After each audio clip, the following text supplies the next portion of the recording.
right there in the middle of the 90s, Kenner gave us toys based on the movie Predator. Well, was it actually based on the movie? Let's take a look.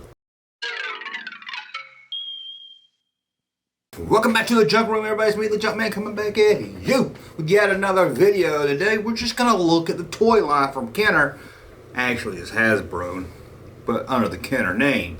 Not true Kenner like back in the 80s, but we're going to look at the Predator line. Although it's supposed to be based on the movie, and I guess technically maybe it is, there's no humans in this line. There's no Arnold trying to get to the chopper.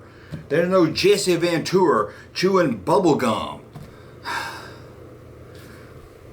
But it's a nice looking line. But believe it or not, for a movie that only had one Predator in it, there's probably about, 15 Predators in this line? I don't know how they took one little thing and made so many figures out of it, but it was a decent line. Now, a few years earlier, of course, Kenner released the Aliens line, and it didn't really look like the humans for the movie, but there was a really fun line. I love that Bishop figure, one of my favorite figures of the 90s, and I love that line. I like the egg shape, the bubble that the card came on. I just love everything about that Aliens line. And Kenner saw the success of that and thought Predator would be good. Actually, to kick off the Predator line, they did a 2-pack of like the original Alien versus Predator. And they were the two best figures of the line. That's like a classic Alien. You didn't have to worry about the gorilla Alien. Remember that? Remember that? The gorilla Alien, you put his head down and spits water in your face. Sounds like a guy I used to know back in 1987. But anyway, let's look at the Predator line. And let's start with Series 1. First, there was Cracked Tusk Predator. That's right, this Predator had a tusk that was cracked. And then there was the all-red Predator, Lava Planet Predator. This thing is just kind of weird looking if you ask me. And then there was the Predator for nighttime, Nightstorm Predator. This guy's ready for nighttime. And I don't really know the backstory, but I'm guessing this one's a leader because it's in his name. Predator Clan Leader. He's a leader of the clan. Uh-oh, I'm getting demonetized now. And there was Savage Predator, and he was dark green. He looked kind of like the Hulk of the Predator line. And if you didn't like him in dark green, you could get the variation in light green. And then there was the Spiked Tail Predator. Yes, this was a Predator with a spiked tail. This picture here looks like he's gonna go play in a Little League game.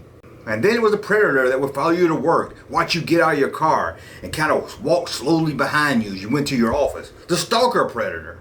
That's a lot of Predators for one line. Again, I don't know why they didn't do any humans. Why did they do it? Hasbro, Kenner, why didn't you do any humans? I don't, even if it didn't gonna look like them, you could at least done them, right? Well, that was done. It was a pretty big hit. It did okay for Hasbro, Kenner, and then Series 2 came. Think they're gonna knock it out of the park with humans? No, they didn't. What did they do? They released one figure, one extra figure for Series 2. How can you call it a whole series? It should have been like 1.2 or something, but this is considered Series 2, just one figure. Let's take a look. This is the Predator that will get your cat chasing it around the room. Laser Shot Predator. Now that's all I can say about that because that's all Series 2. One figure. I've never seen a toy line that only had one part of a series. And in between Series 1 and Series 2, there was another figure, but you couldn't buy it at the store. No, you had to cut off the proof of purchases. And this around the time they started the whole get a receipt thing, because of that, people would go in the store and just cut off proof of purchases and mail them in. Then you had to get a receipt, just make it a pain in the butt.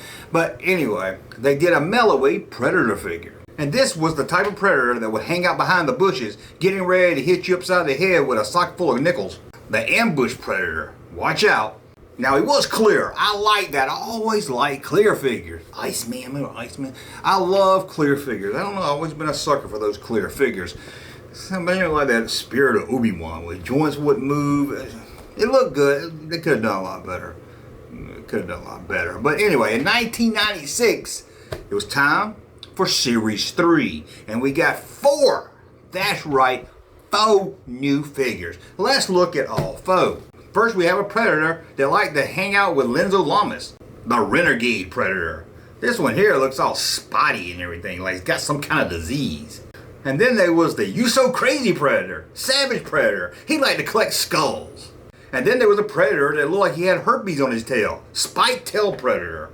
And back again to follow you everywhere you went was Stalker Predator. But this was different than the other one, just had the same name. And that was it. It's 3 series of figures.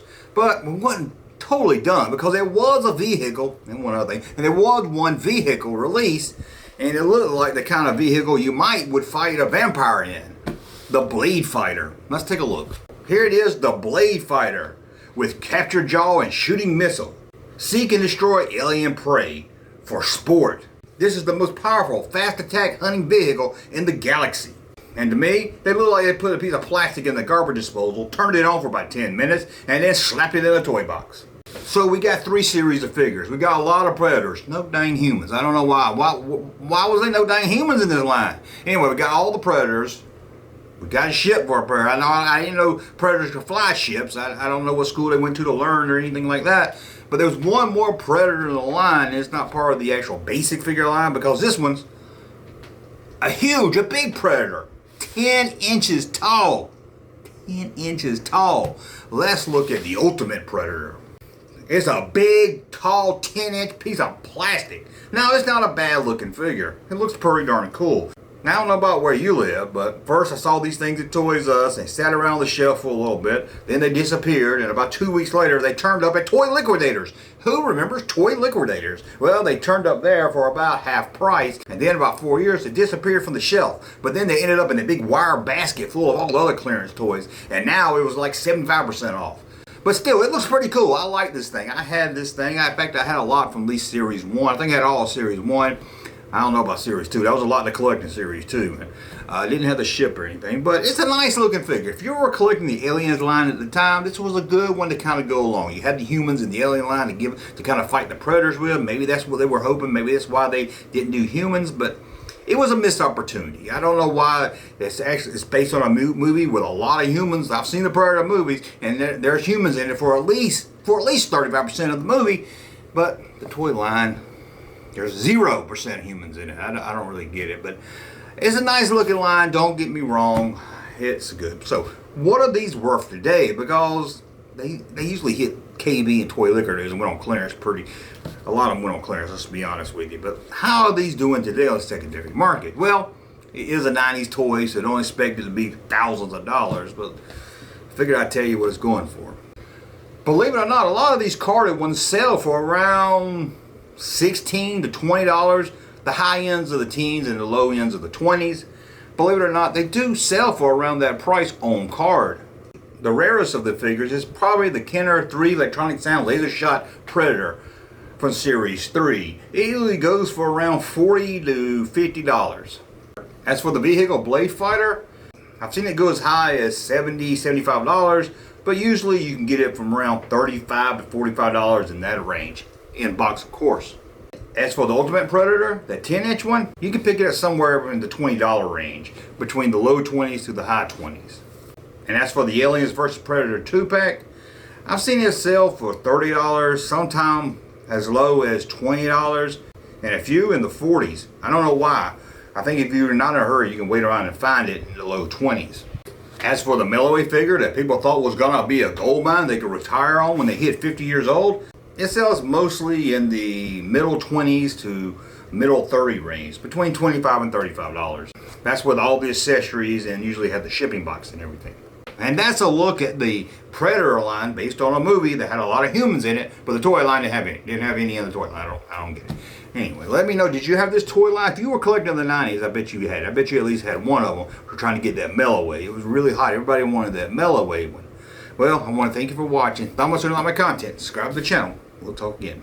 Hey, Junkman channel popping though. Thank you, sir, for that unsolicited testimony.